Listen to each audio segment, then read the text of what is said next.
America has fallen into chaos and villains rule with no mercy, but one man refuses to stay down. Logan.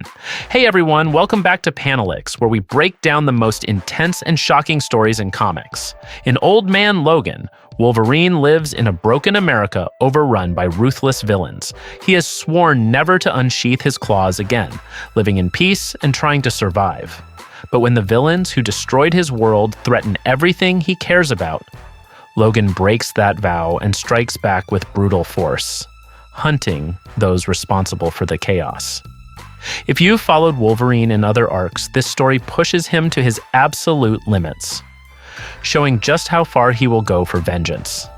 Every move, every fight is calculated, deadly, and fueled by rage. This arc matters because it reveals the relentless, unstoppable side of Logan, proving that even a man who had promised peace can become the deadliest weapon when pushed too far. So let's dive into Old Man Logan and witness how Logan strikes back against a broken America.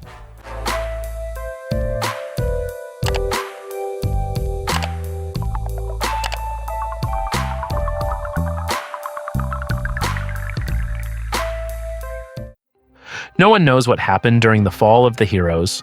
All they know is that the heroes are no longer visible, and the villains are taking the lead, and the biggest mystery is Wolverine. Where Wolverine is seen walking in the woods with blood pouring out and his claws half out.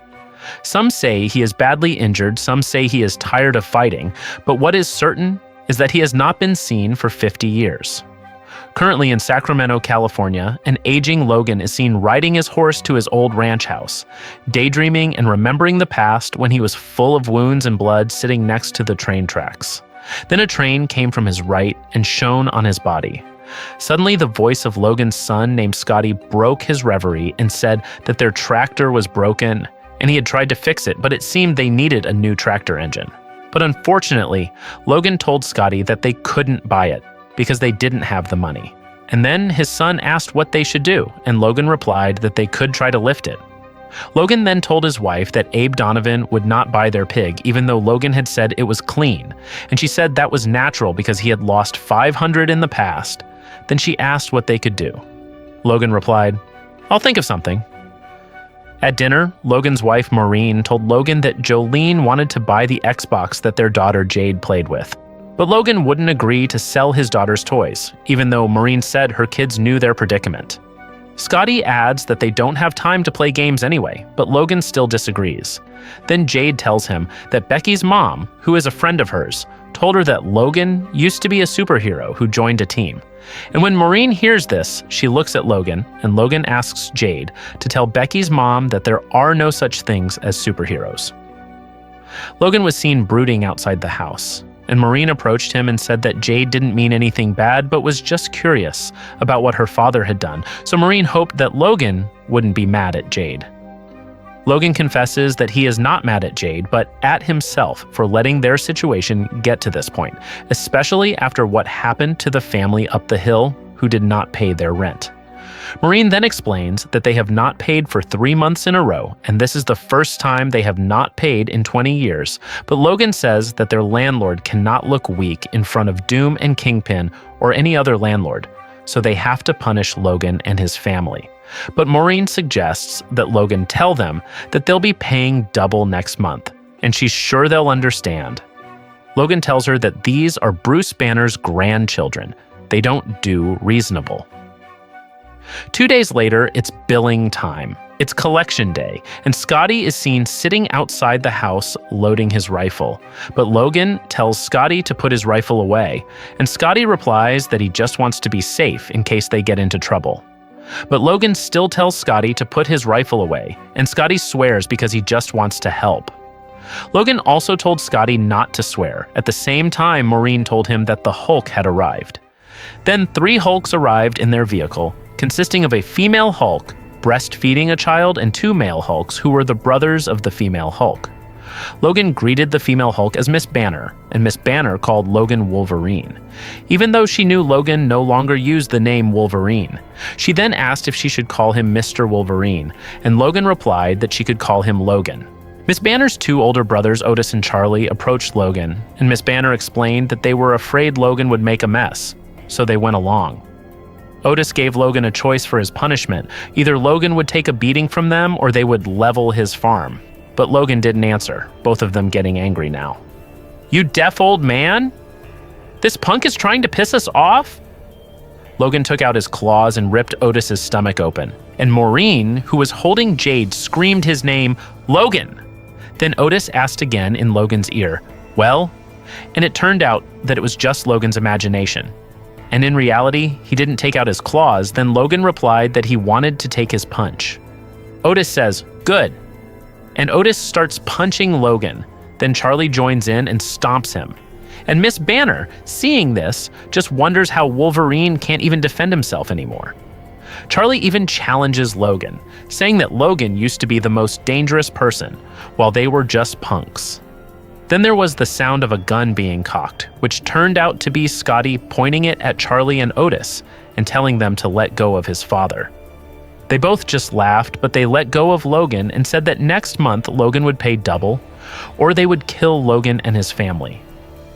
Later that night, Hawkeye arrives and comments that Logan's wounds are not that bad, and Logan says that because he is blind and cannot see, and Hawkeye says that somehow the healing factor will bring him back to normal. Hawkeye then says, "That said, a punctured lung is the least of your worries if you don't find your money soon. You got any little nest eggs tucked away?" What do you think?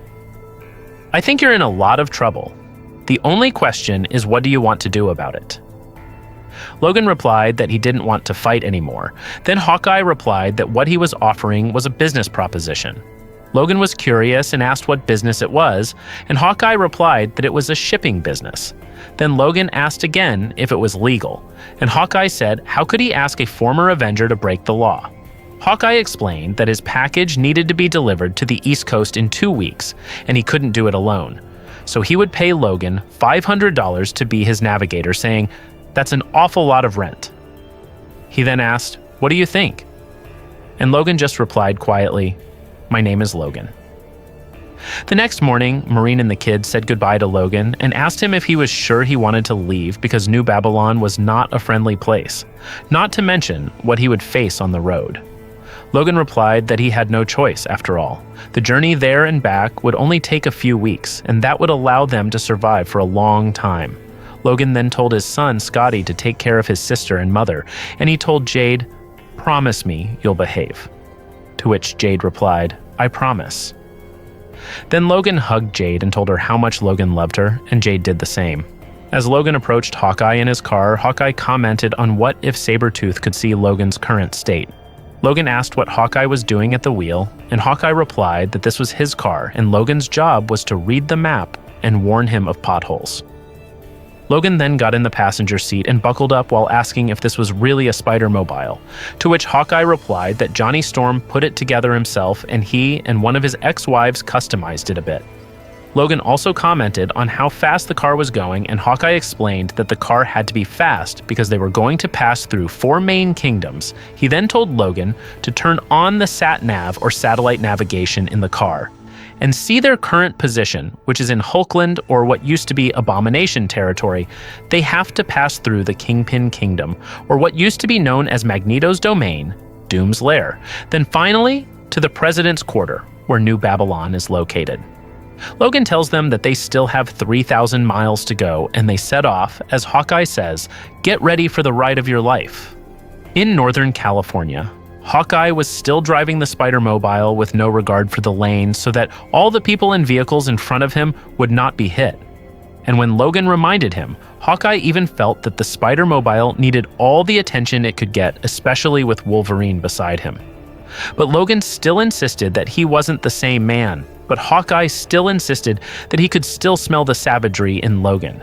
And then, suddenly, Logan reminded Hawkeye that they were about to reach the edge of a cliff, but Hawkeye kept going, casually saying, "Would you relax?" Then the car fell into a ravine with the two of them, but under the ravine, which was still a dusty road, the car was still able to drive well without any damage.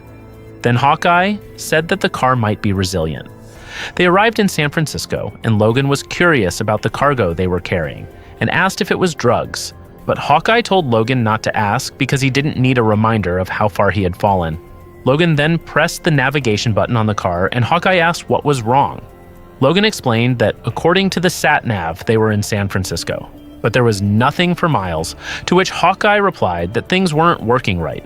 But Logan said that the sat-nav was working fine. And now that they were in the middle of Union Square facing Market Street, Logan was surprised at what was happening there.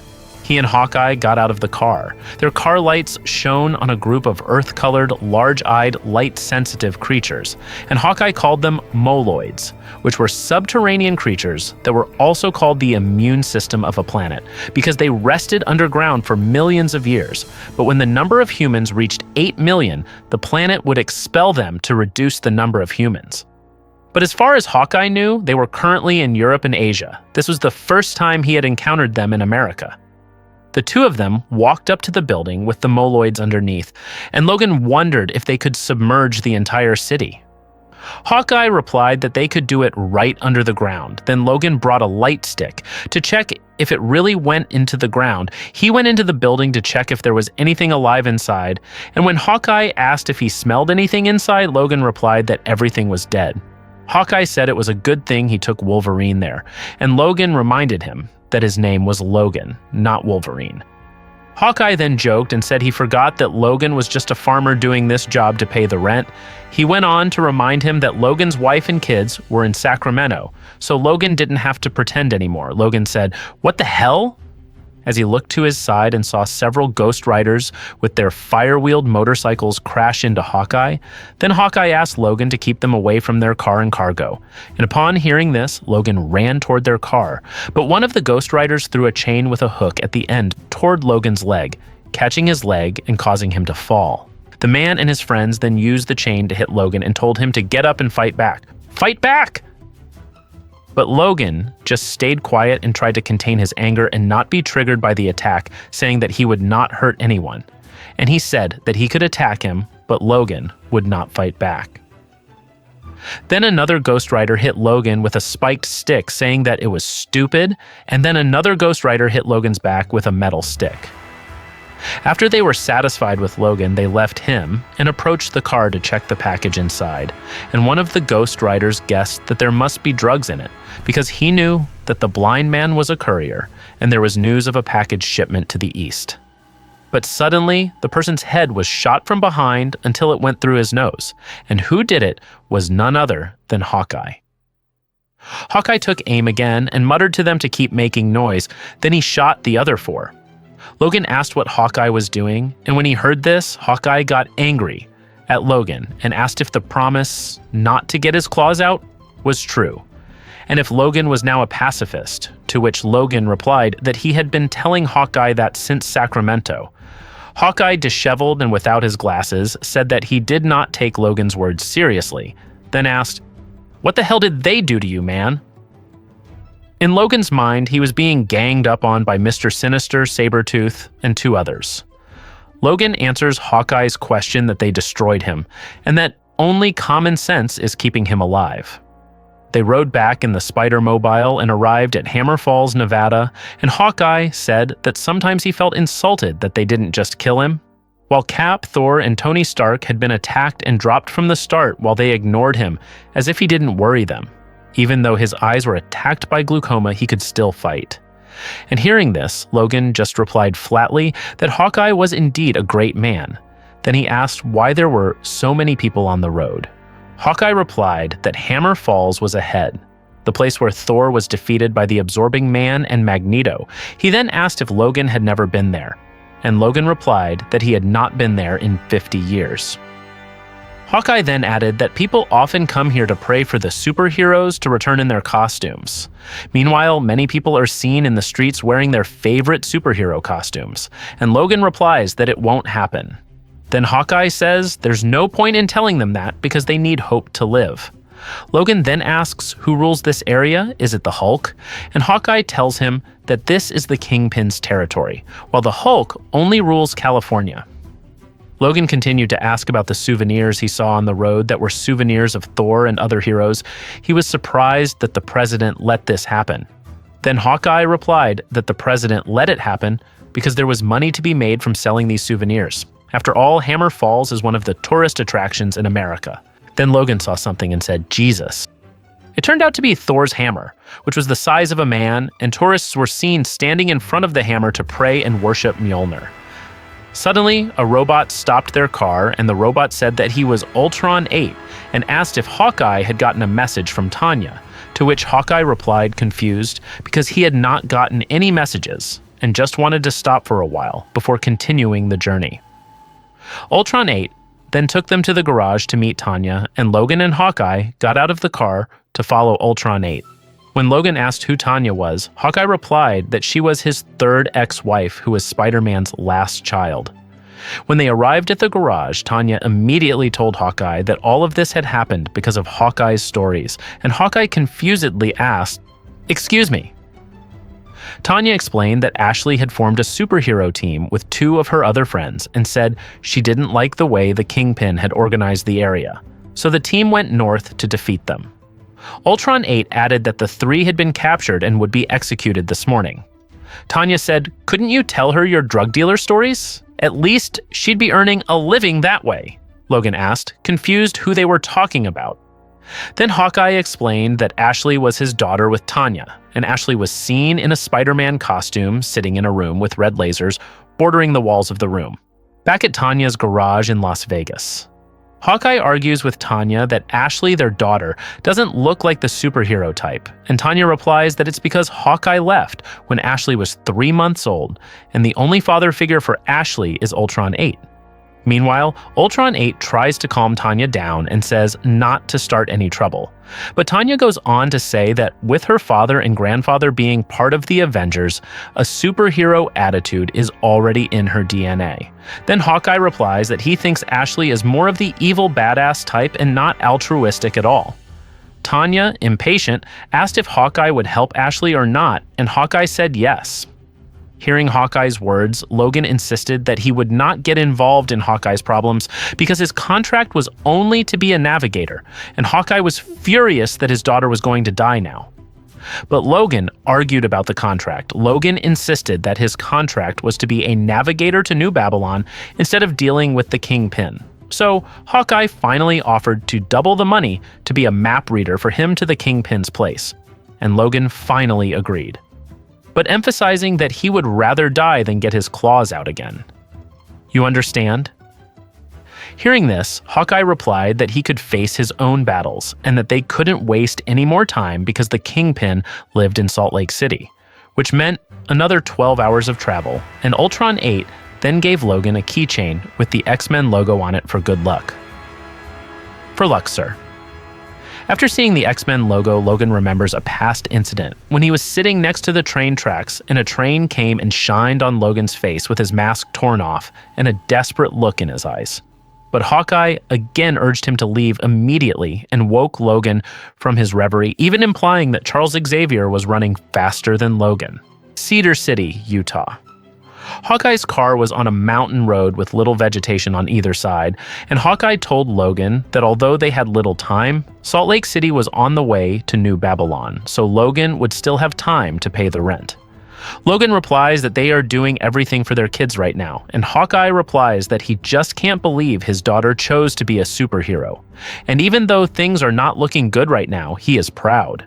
Suddenly, Logan yells, "What the hell is that?" Hawkeye asks what's going on, and Logan replies that the map says they're in Cedar City, but Logan can't see anything around them, and there's just the tip of a church roof sticking out of the ground with a man standing on it. Logan asks if he's okay, and the man replies that the moloid has swallowed the whole town, and he's looking for high ground to survive while everyone else is buried underground.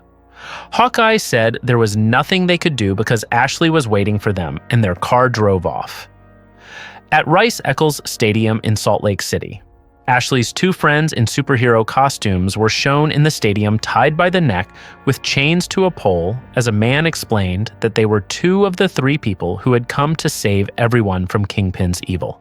And Kingpin, seeing this, said, "That's me," incidentally.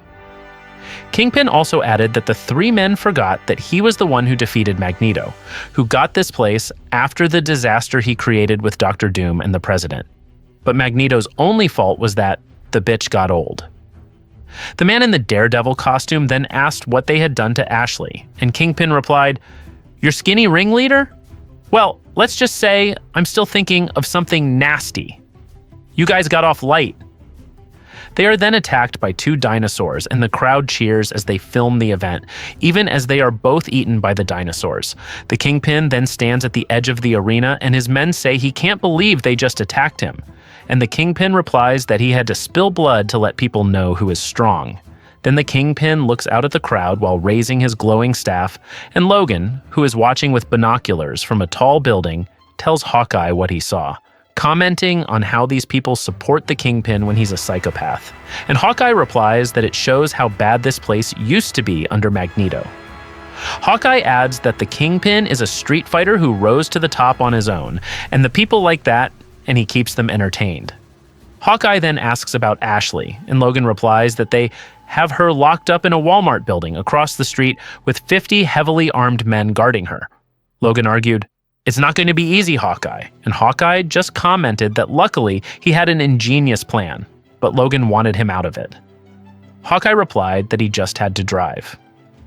Meanwhile, in Ashley's cell, the prison guards were confused as to why Ashley would be upset that being in a cell was better than being in Doom's place for a week. The other guards added that the Kingpin had taken care of them and all he expected was loyalty in return. The first guard argued that maybe it was in her blood that Hawkeye was her father and Peter Parker was her grandfather, so she felt she had to save them.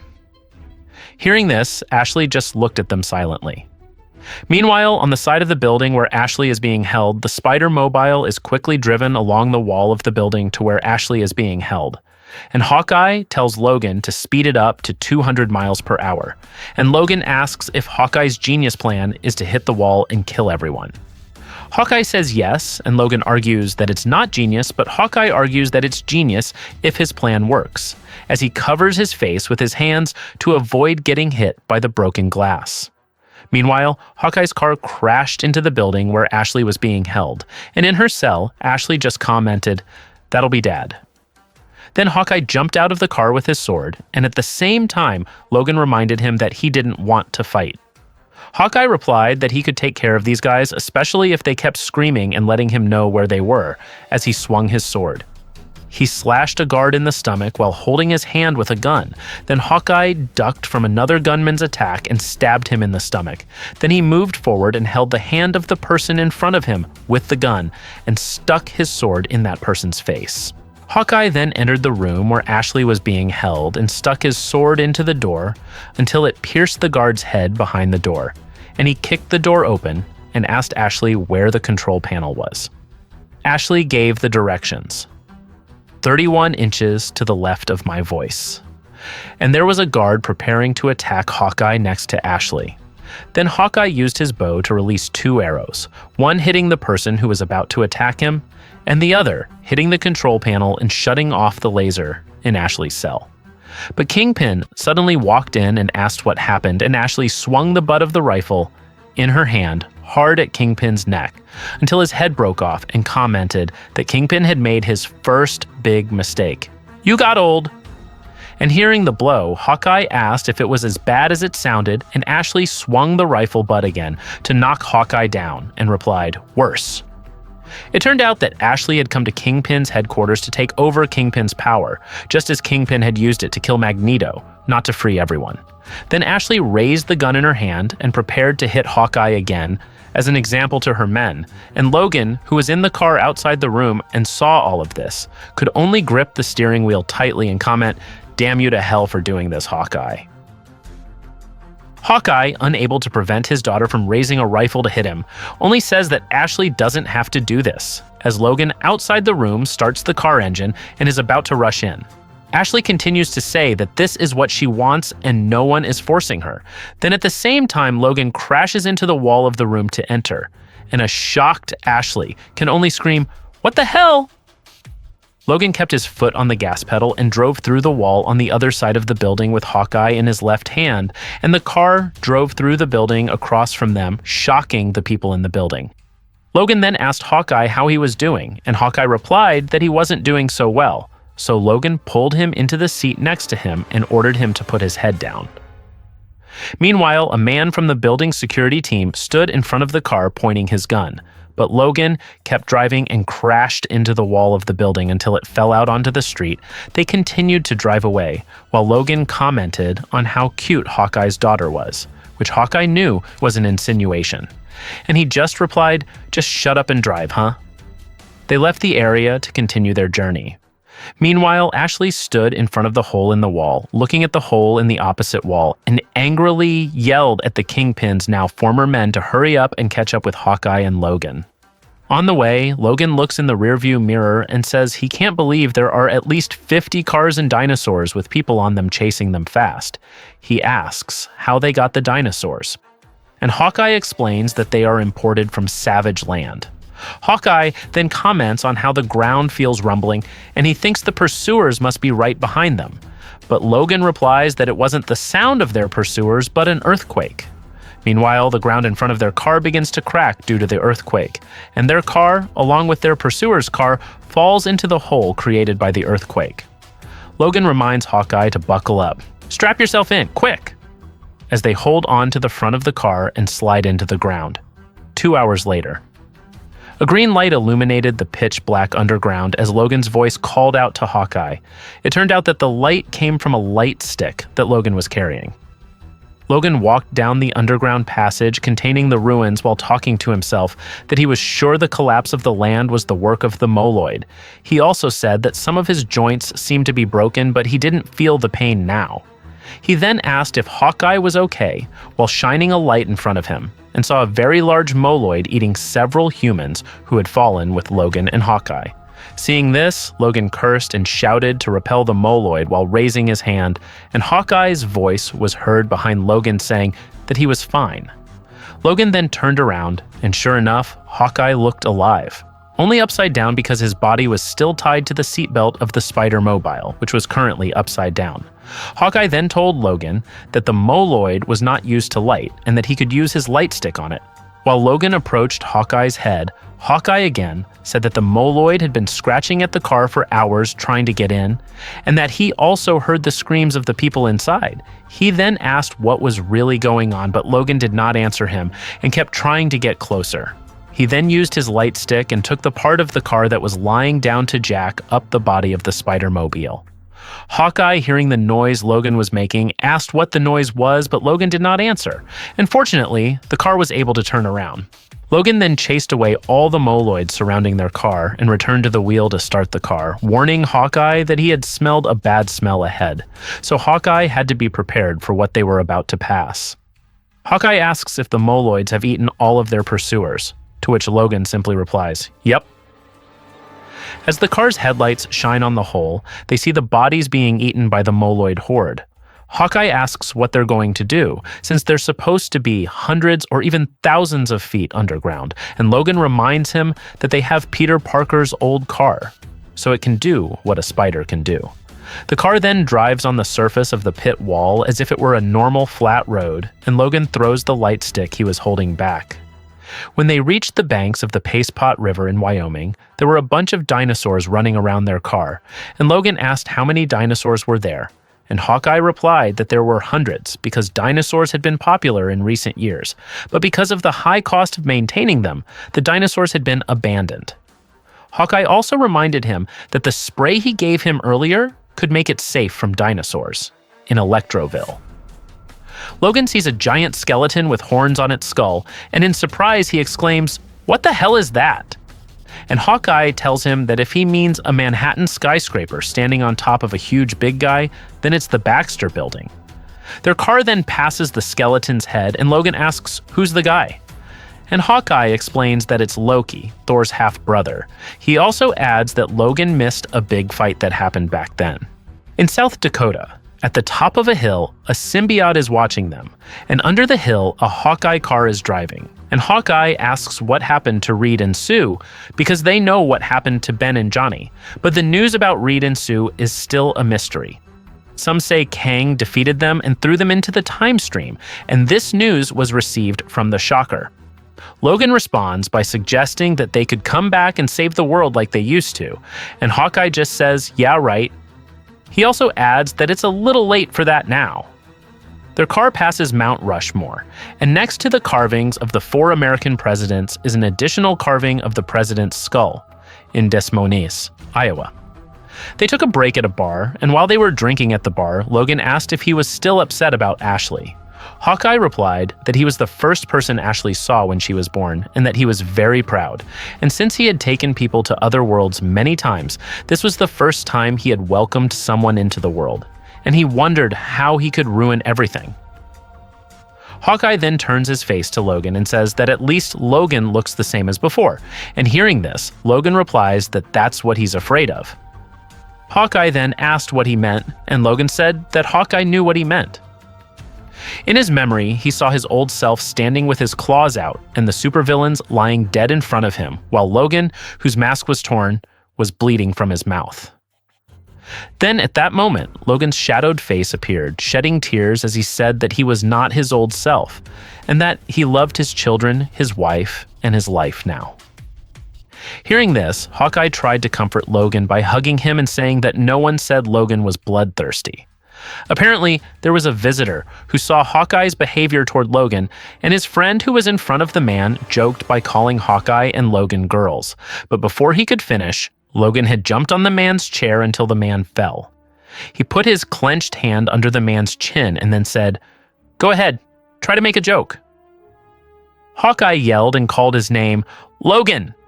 Logan angrily walked out of the pub and stood in a field. Then Hawkeye approached him and asked what had happened, what they had done to Logan. Logan was silent until he finally turned his head to Hawkeye and asked Hawkeye to sit down, and he would tell him. Logan begins to tell the story of why he hasn't taken his claws out in 50 years, by beginning the story with the arrival of a supervillain at X-Men headquarters that night, just like any other hero story. At that moment, Jubilee, who was watching the screen, was approached by Wolverine and noticed the number of calls for help from the Avengers, S.H.I.E.L.D., Fantastic Four, and Wakanda. When Jubilee tried to call them back, she only got a high-pitched voice. And as if Logan realized something, he told Jubilee to get out of that place right now. But it was too late. The room suddenly exploded and Jubilee was dead. And a voice said that Wolverine should have left the place 20 minutes ago. And Strife, Mr. Hyde, Shocker, Ulysses Claw, and Otto Octavius appeared from the hole in the wall caused by the explosion. Seeing their arrival, Wolverine immediately pulled out his claws, then Otto attacked Wolverine by wrapping his tentacles around Wolverine's neck, then pushed Wolverine against the wall. Strife then said that with so many supervillains out there, there will come a time when someone will want to gather them all together. He saw Boris Bulsky, Carl Creel, and Bullseye attack the little boy in the house, and also saw Scorpion, Blob, and Silver Samurai attack other mutant children who are there, while one of the teenagers instructs the children to evacuate as they're training, and also saw there is Green Goblin and Mr. Sinister chasing them. Strife went on to say that they had the best minds on their side, and as he said that, Wolverine dismembered Otto's tentacles and cut off Claw's hand. Strife added that the best people on his side would face the best people on Wolverine's side, and that would be the end of Wolverine. But Wolverine seemed to ignore Strife and continued his attack, stabbing Claw and Otto in the neck. Wolverine then continued to cut off Mr. Hyde's head, saying, "Not on my watch, bub!" Then he also used his claws to strike Strife. Then Wolverine came to attack Mole Man and Green Goblin. The stunned Mole Man could only say, "Oh my God!" Then Wolverine stabbed Mole Man in the back while calling Cyclops. Then he stabbed Green Goblin in the stomach and dodged Silver Samurai's attack while calling Storm. Then he sliced Silver Samurai's head off while shouting, "Where the hell is everybody?" One of the girls Wolverine saved from the Blob's attack replied that no one knew where they were. They all disappeared as soon as the alarm went off. She then asked what they should do, and Wolverine said they should just leave and not look back. Wolverine continued to attack Blob until he was bleeding, adding that they should run no matter what they heard behind them. Do you understand? The two girls ran away while Wolverine attacked Mr. Sinister, who was nearby, and Sabretooth and Scorpion, who tried to hold Wolverine's hands, were pummeled by Wolverine's claws until they were helpless. Then two more supervillains tried to hold Wolverine's hands, but Wolverine managed to stab them both. Finally, Wolverine faced Bullseye, who was carrying a dagger, and they fought for 90 minutes, with Wolverine continuing to fight in his mind as he thought of the fate of other superheroes and children who would end up in the hands of the villains. Wolverine then stabbed Bullseye in the chest until his blood flowed profusely, and in his last moment, Bullseye, who was lying in Wolverine's hands, told Logan to stop and asked why he was doing this when Logan was supposed to be their friend. These words left Logan stunned, and suddenly, behind Logan appeared someone who exclaimed, "Oh dear." And with the appearance of this person, Bullseye, who was dying in Logan's hands, turned into Jubilee. The person insinuated how Wolverine could think that he could defeat 40 supervillains alone because it was a delusion, but to defeat 40 of his own friends who were hesitating to hurt Logan was another thing. After hearing this person's words, Logan showed a surprised expression. Then the person introduced himself as Mysterio, who was a master of illusion. He thanked Logan on behalf of the villain community. Then he disappeared from that place. Sure enough, all the supervillains Logan had defeated turned out to be X-Men, where it was seen that Beast, Cyclops, Storm, and all of Logan's X-Men friends were lying dead around him in terrible conditions. Of course, Logan was very surprised after realizing this. Back to the present. Logan and Hawkeye are sitting in front of the campfire, and after hearing Logan's story, Hawkeye asks if he killed all the X-Men, and Logan replies that he stabbed them right in the heart because Mysterio made them all look, feel, and smell different than they really were. He even swears that he had no idea that they were his friends. Hawkeye then asks what happened after that, but Logan only replies that he is not sure either because all he remembers is walking through the forest and trees crying his eyes out. Logan is seen walking in the woods, confused as he was at the beginning of this story, and he admits that he may have been walking for days or weeks. All he knows is that the leaves around him are wet and the taste of blood is in his mouth, and the animals run away in fear when they see Logan. He couldn't even comprehend the events that followed the fight in Las Vegas, which was the final showdown between superheroes and supervillains. They had made him unable to think, and there was only the desire to hurt himself to pay for his actions. So he waited for a freight train to arrive to kill Wolverine, where Wolverine was seen putting his head between the train tracks and the train lights, shining in Wolverine's face as the train was about to pass. Hawkeye says that a train can't kill him with his healing powers, to which Logan replies that at least it hurts, and sometimes that's enough. Logan's memory then shows the train passing over Logan's neck, and he twitches in pain as the train sends out a fireball as the train's wheels collide with Logan's adamantium neck.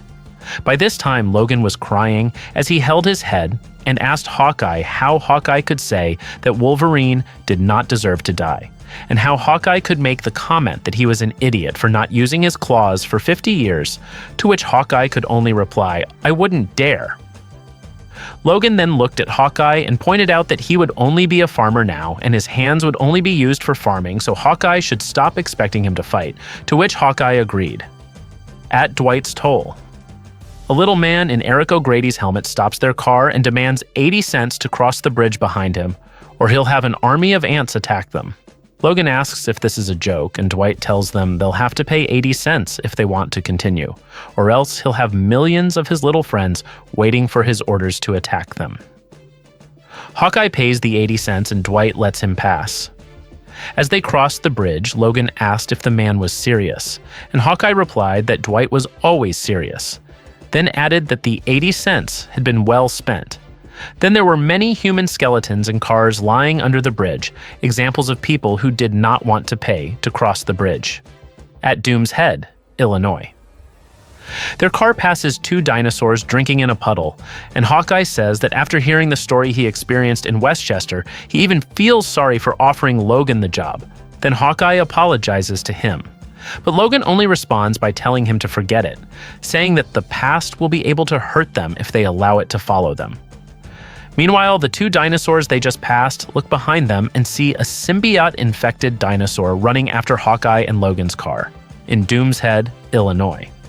Logan realizes that a venom-turned T-Rex is chasing their car, causing Logan to curse, and Hawkeye asks what's going on, to which Logan replies, "I don't know if it's a T-Rex with the faces of venom or something. Does it really matter?" And when Hawkeye heard that, he said, Oh man, he must have bonded with one of the Savage Land dinosaurs. Logan then took out the big gun mounted on the back of the Spider-Mobile and told Hawkeye to shoot the dinosaur immediately. Then Hawkeye shot the dinosaur while Logan concentrated on driving. Somewhere. People in green hoods were seen working in what looked like a control room, some of them watching the movements of the Spider-Mobile being chased by the T-Rex on a large screen, while others were bringing drinks to someone who could only see her back and recognized Logan and Hawkeye on the screen, as well as Venom, who according to this person often upset Spider-Man. The woman in blue lipstick is seen telling her men to send Black Bolt because according to her memory, Venom is sensitive to sound, back in Illinois. Logan asked Hawkeye if he had managed to defeat the T-Rex, and Hawkeye, who continued to shoot, only replied that he was blind, so Logan should tell him. Hearing this, Logan commented on how useless Hawkeye was. Then it was seen that the T-Rex was still fine and continued to chase them. Suddenly, a bald man with a black shirt and a stick in his hand stood in front of their car, and to avoid the man, Logan swung the steering wheel to the side. Then the man inhaled and made a loud noise that caused the dinosaur to fall, and the symbiote to come out of the T-Rex's body. Logan, who had just gotten out of the overturned car, could only say in shock, "What in God's name?"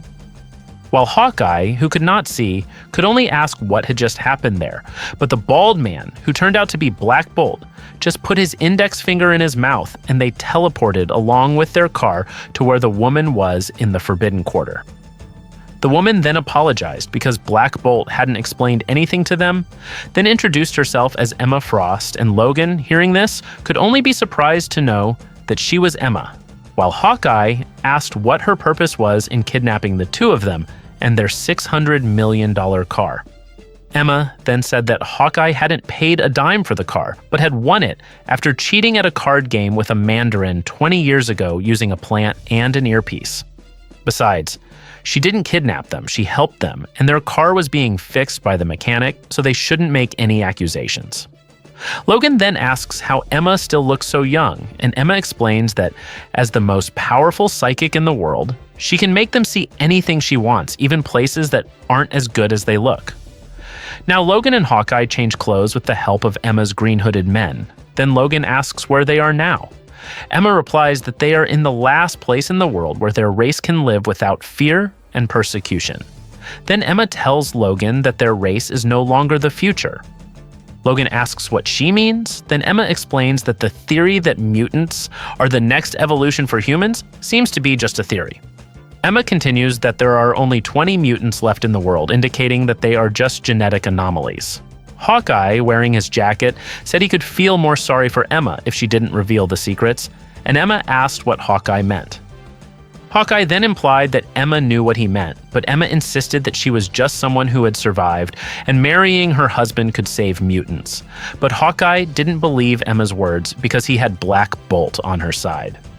Emma then says that the other side has Loki, Dormammu, Magneto, and many others, that surely what they are doing is just making a deal for their race. Hawkeye simply replied, "Whatever." Emma then looked at Hawkeye and asked how Hawkeye still had the soul of a superhero like before, then added that she knew what was in the box while giving Hawkeye a triumphant look. Then Hawkeye replied that he hoped Emma could still keep the secret. Moments later, Emma's goons, who looked like thugs in sunglasses, informed her that they had fixed the buggy. And Emma praised their work and told them to show her visitors the east exit.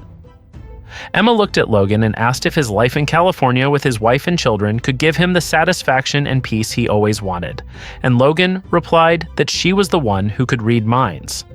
Emma then congratulates Logan. A man in a black hood is seen standing on top of a tall building, the man looking at Hawkeye's buggy as they continue their journey, and when seen from the front, the man is revealed to be Dr. Doom in Osborne County, Ohio. Hawkeye's buggy passes under a broken bridge, and Logan again asks Hawkeye if the contents of the package are drugs, to which Hawkeye simply replies, "I said, mind your own business, Logan." In Pym Falls, Connecticut. The two are still driving on the road and snowflakes start falling from the sky, and they use a roof cover to protect themselves from the falling snow. Then Logan tells them that they are already 20 minutes away from passing Pym Falls, which means they are entering the entrance to New Babylon. Logan then asked why the place was called Pym Falls, and Hawkeye replied that Logan could see the streets and would soon find the answer, as it turned out that Pym's dead giant frame was still lying in the streets of the city. Now that their car has passed the entrance to New Babylon, which is tightly secured, Logan also looks amazed at the city, which is filled with tall buildings and sparkling lights and billboards. Logan saw a giant statue of the president holding several superheroes in his hand, including Captain America's shield. And finally, Hawkeye honestly admitted to Logan that the news of the drug shipment was just a made-up story. Hearing this, Logan, who got out of their car, said that Hawkeye should not deceive him, because if he did not return with the money, his children and wife would become the food of the Hulk gang. They then walked to the meeting place, while Hawkeye told him that the money would be ready, because the person they were going to meet had money. He just wanted Logan to be prepared before meeting the person. Hawkeye holds the door open for Logan to enter and says that he is sure Logan will be happy that he didn't send any drugs this time, to which Logan simply replies, "I'm glad." Hawkeye and Logan then enter the room where there are several people, and Hawkeye asks about the fat man's whereabouts. Then a fat man in a white coat approaches Hawkeye and says that he heard Hawkeye was dead in Utah and thought he wouldn't get there. Hawkeye told the man, Tobias, that they had hit a roadblock, but the package was safe. Tobias then asked to open the package, and Hawkeye agreed, then saw that inside the box were 99 vials of super soldier serum for 99 members of Tobias's rebel alliance. Hearing this, Logan was stunned and said, "What?" Then Hawkeye explained that Tobias was the leader of the formation of the super team, and his contacts on the South Coast were very happy to help. As he explained, Tobias was seen looking at and examining the vials. Tobias then stated that he was satisfied with the package and that it was what they needed to form the new Avengers. And hearing this, Hawkeye then revealed that there were things he had not talked to Tobias about, and Tobias said that was no problem. He then asked how much Hawkeye wanted, and Hawkeye replied that what he needed was not money, but a place on the super team and a vial of super serum. A man next to Tobias shouted that Hawkeye was joking, but a guard next to Tobias stopped him. Hawkeye went on to say that the Red Skull, now known as the President, had killed his friends, so he wanted to join the fight or their deal was off. Tobias finally agreed to Hawkeye's offer, and knowing this, Hawkeye was very happy. But Logan, who was behind Hawkeye, noticed that the guard behind Logan seemed to start raising his gun, and then Logan tried to call Hawkeye, but it was too late. The guard sprayed Logan's body with consecutive shots, causing Hawkeye to get up from his chair and look behind him, exclaiming in surprise, "What the hell?" Tobias then raised his gun and shot Hawkeye in the chest, showing a card as he explained that he was an undercover SHIELD agent and that Hawkeye had walked right into their trap. One of the guards next to Tobias added that there were no such things as super teams and rebel alliances. Tobias asked, "You really think the president wouldn't know every conversation that goes down in this town?" And hearing that, Hawkeye said, "What do you want me to do? Beg? You think because I'm old and blind, I'm going to give you that satisfaction?" Tobias raised his gun and said, "Okay." He then pulled the trigger and the bullet lodged in the center of Hawkeye's forehead, who was still opening his blind eyes. 50 years ago. It was seen that the White House was on fire, and in the ruins of the building was Captain America, who was lying covered in blood but still conscious. Then Red Skull, who was not yet president at that time, saw Cap mumbling, then asked if Cap was whispering a prayer, because at that time there was no God, only Red Skull. He continued his words by regretting why Captain America had not done this years ago, because he knew that Captain America would not be able to defeat supervillains if they were all together. Red Skull then added that the next thing they will do is distribute the territory of America to the chief lieutenants, namely Abomination, who wants California, Doom, who wants Bibblebelt, while Magneto, for some reason, is hoping for Las Vegas. Then Red Skull told Cap to guess who will get the White House. But Cap did not answer at all, and there were only tears falling from his eyes. Red Skull continues his story that for the rest of the world who knows who wants it now, then he convinces Cap not to be angry because everything will end soon. Then Red Skull uses both thumbs to press Cap's eyes, which look painful. Now, New Babylon. It appears that the White House is adorned with swastika attributes like the one on Red Skull's shirt earlier.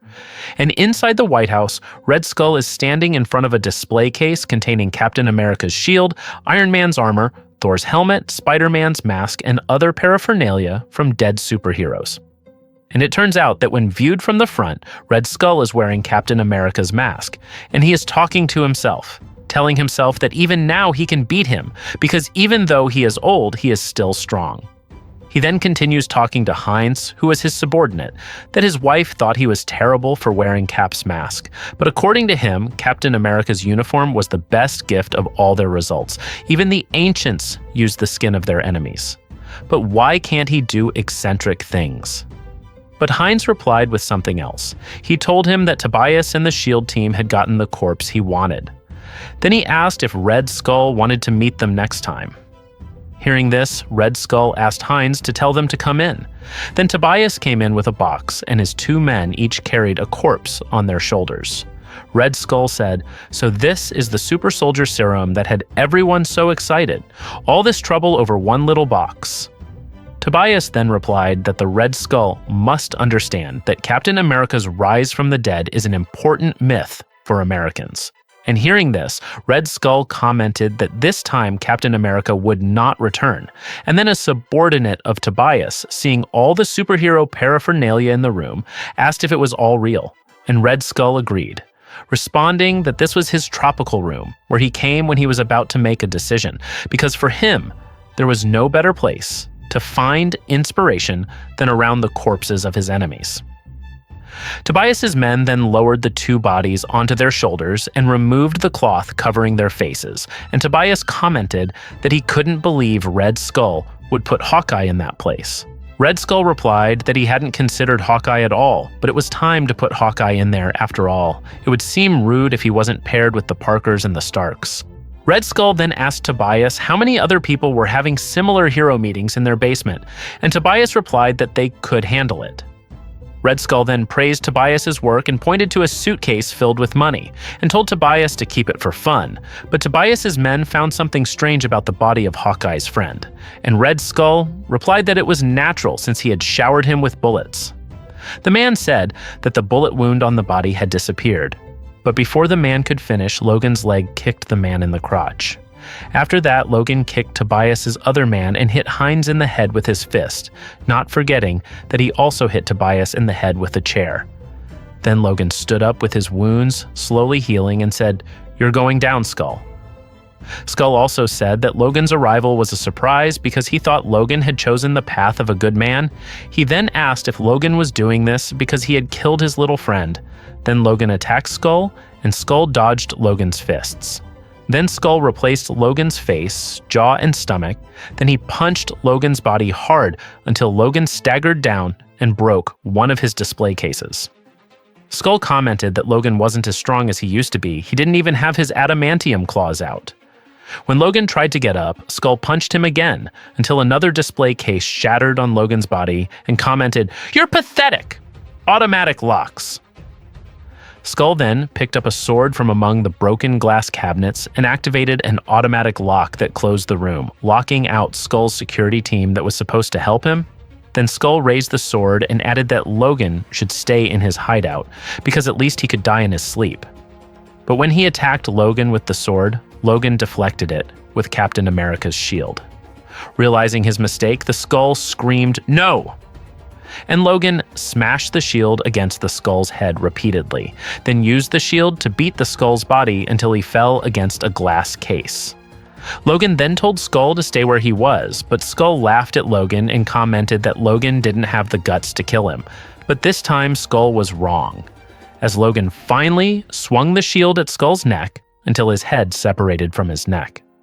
Meanwhile, the White House security team tries to open the door by blowing it up as Logan says, "Can't let the kids down. Can't let the kids down. Gotta find something to fight him with." Then falls silent while looking at something. But soon the White House security team managed to blow the door, and when they entered, one of them asked about the president's condition. But what they found was Logan, already wearing Iron Man armor. Then Logan blew up the place with a repulsor beam, intending to take the case with Tobias's money. I think I need that money more than you do, Tobias." Meanwhile, the security team starts sending code reds and gathering troops to confront Logan, but Logan uses the Iron Man armor to fly out through the roof of the building, activating the voice control on the armor and giving orders to take him back to California at full power. He quickly flies through several areas, 500 miles from Sacramento. The AI in the armor gave a warning that they were running out of fuel and needed to recharge, but Logan said not to pay attention to that, so he gave the order to go faster. Then the armor continued to speed up with the attention of the people it passed, but eventually, the armor ran out of fuel completely and had to make an emergency landing in a desert. There happened to be two people with their carts of goods who saw Logan's fall, and they approached to see what they could get there. But the alert Logan immediately hit them both with his suitcase and then said that the money was for his family, and they would not be able to stop him. Then Logan continued his journey by walking on foot. And 36 hours later, he arrived at his ranch house. But unfortunately, what he met was not his children and wife, but Donovan, who informed him that the Hulk gang had finished off his family. Hearing this, of course, Logan did not believe it, as he should still have time to pay for the next 2 weeks. But Donovan only replied that the gang said that they were bored. Logan opened the door of his house and saw the bodies of his family lying lifeless. Then Donovan, who was behind Logan, tried to convince Logan not to take revenge because he was afraid that they would be affected later on, especially since Logan was not his old self. But Logan's stunned eyes turned violent, and he said that his name was not Logan. Then there was the sound of Logan's adamantium claws coming out, and Logan was seen crossing his claws as he added, "It's Wolverine!" At the Hulk gang's watering hole, Rufus and Woody are seen washing their bloodied bodies while chatting about the massacre they just committed on Logan's family, where Rufus complains that Pappy Banner won't let him eat Logan's kids. Then Woody says that Pappy didn't bring them there to eat, but to give Logan a message, but Rufus still says that at least eating Logan's wife would be good enough. But Woody cuts him off and tells him to wash up immediately. Woody then continued his story. He told about Bo and Luke making a video and about Billy Bob getting 2 Jim Belushi movies. But he hadn't finished talking when Rufus suddenly disappeared into the water behind him. Then when he looked back to check, he saw that Rufus's body had been cut and was floating on the surface of the water. Suddenly, out of the water came Wolverine with his adamantium claws, and there was a splash of blood where Woody was. Wolverine's revenge has begun. At Sonny Stark's bar, the 3 Hulks are drinking beer while one named Eustace eats a human hand and comments on how weird his cousin Elrod is for taking a Raggedy Ann doll from Logan's house. Elrod replied that he liked the smell of the powder when he smelled the doll, to which Luke replied that it was too much even for him. Luke then asked the bartender for 5 more cans of beer to celebrate, and the bartender agreed as long as he didn't make a mess. Luke just grimaced and widened his eyes as he asked how a face like his could make a mess. Suddenly, the lights in the bar went out, and there was the sound of the glass door shattering, and in the chaos, Luke told him to turn on the flashlight, and when Elrod turned on the flashlight and pointed it at the place where Luke had been sitting, he saw that Luke was dead and covered in blood with Wolverine's claws through his head. Seeing this, Elrod widened in shock. And after that, only the shadows of Elrod and Eustace were seen being pierced by Wolverine's claws. At the Hef Mansion. The Hulk family vehicle was parked in front of the mansion, and inside were Bo and his 2 brothers getting dressed. It looked like they were having fun with the girls there. Bo thanked the old lady in front of him, who was the owner of the place, and told her to convey his thanks to the young ladies when they woke up. Then the old lady asked Bo to convey his satisfaction with the service at the place to his pappy, so that the rent could be reduced that month. As the old lady escorted Bo and his brother down the stairs, she asked what they were celebrating, to which Bo simply replied that she certainly didn't want to know. Meanwhile, outside the mansion, Wolverine waited for the 3 Hulks to arrive near their vehicle, smoke billowing from the burning car Wolverine had dismantled earlier. The 3 Hulks were shocked by what they saw before them, while Logan responded to Bo's words to the old woman by saying, "Try me." In Banner's lair, Mrs. Banner, aka Bobby Joe, who had come to Logan's house to collect on a debt, asked Pappy if Logan was really coming for revenge when she knew there were many Hulks there, while holding an arm for her baby's snack. Then Pappy replied, "We killed his wife and children, Bobby Joe. Laid them out like they were a damn finger buffet." "You bet your ass he's coming!" Meanwhile, in the Hulk settlement, just below Pappy Banner's lair, Bo's vehicle was seen speeding and crashing into everything in its path, injuring many Hulks. Meanwhile, back at the Hulk's lair, Pappy adds with a smile, "God, I've missed these fights." Back at the settlement, the injured Hulks saw that it was Bo's vehicle that had hit them, with Bo standing on it, his whole body tied in a T, and something in his mouth that turned out to be a bomb. When he looked closely, it turned out that the time on the bomb showed 1 second before it exploded, and one of the Hulks said, "Oh damn!" Then the bomb exploded, and in the midst of the Hulk corpses lying in the blast was Wolverine, who said, "No more games, no more talks, I'm just here to kill you people." Then Wolverine jumped up and raised his clawed hands, attacking the Hulks mercilessly. Even when Mrs. Banner attacked, he did not hesitate to cut off the head of the female Hulk. Wolverine continued his slaughter until he reached the mouth of Banner's cave lair, then called out to Banner to come out and face him. Soon an old bespectacled Banner came out and told Wolverine to be quiet, or he would wake his baby. But suddenly, Banner's expression turned serious, and he threw his fist at Wolverine until Wolverine jumped out of the cave and landed on a broken-down car. As Wolverine tried to get up, Banner jumped on top of Wolverine and stomped on him, saying that it was just like old times, but luckily, Wolverine was able to get out of the way. Banner then spoke again about how someone said his brain was affected by radiation, but the only one who could fight as well as him was Jenny She-Hulk. He then parried Wolverine's attack and punched and kicked Wolverine. He then picked up a cow that had been impaled on a pipe and added that he had taken his grandchildren to Logan's house under the pretense of teaching Logan a lesson. But what he really wanted was for Wolverine to come back because he was tired of being a landlord and a supervillain and just wanted to kill someone cool to feel more alive. But Wolverine just ripped off the cow's torso and said, "Shut up!"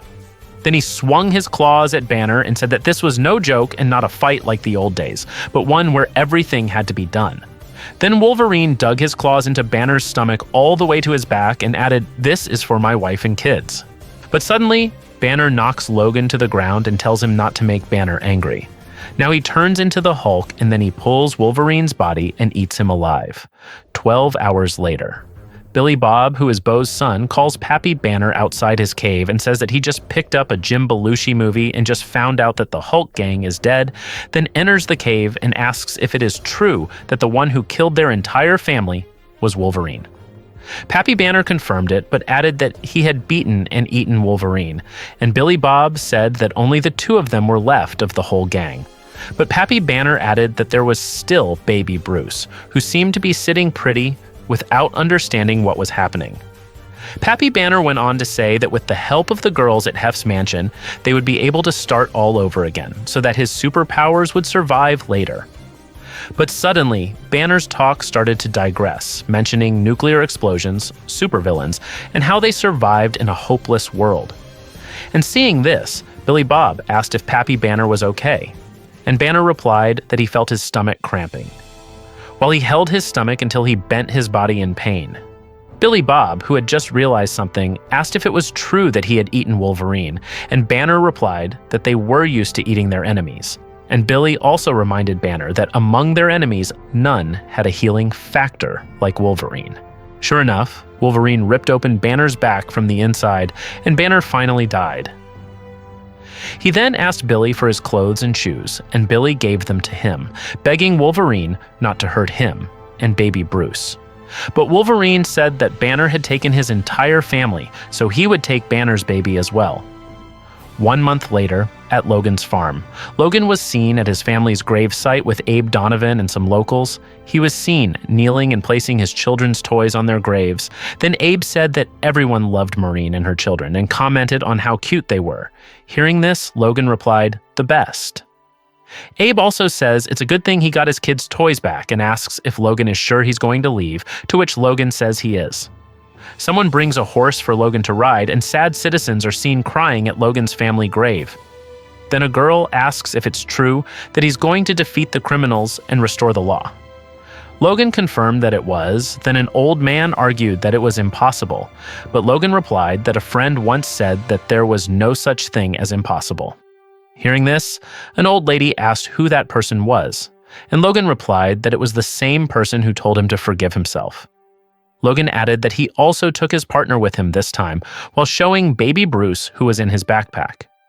Then he got on the horse, but an old man again said that he would only kill himself because now it was not the same as before. And Logan just replied that they had killed him 50 years ago, while now Logan was even better. Then Logan walks away, muttering that he's been silent for too long and his back is turned as the sun begins to set in the west. And that's how Logan took revenge on a broken America, facing villain after villain with ruthless precision. Every battle pushed him closer to the edge, and in the end, he did what no one thought he could. He defeated the Hulk, the man he once called ally, Bruce Banner. This story isn't just about survival or fighting, it's about vengeance, justice, and the extreme lengths Logan will go to reclaim his world. Even a hero like Wolverine, who once swore never to unsheath his claws again, can become the deadliest weapon when pushed beyond limits. If you enjoyed this breakdown, make sure to like the video and subscribe to Panelix for more epic comic story dives and shocking battles. Thanks for watching, and remember, in a world gone mad, even the strongest can fall, but some will rise to take vengeance.